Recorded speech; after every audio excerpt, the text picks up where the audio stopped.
Hey everyone, welcome back to the channel. How to enable low quality image mode on iPhone.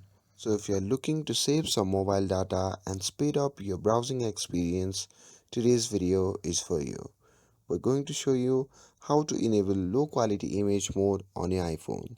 The settings can help you load image faster while using less data.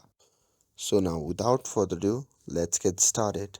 So first thing first, open the settings app on your iPhone, and once you have opened it, simply scroll down all the way to the bottom and tap on apps.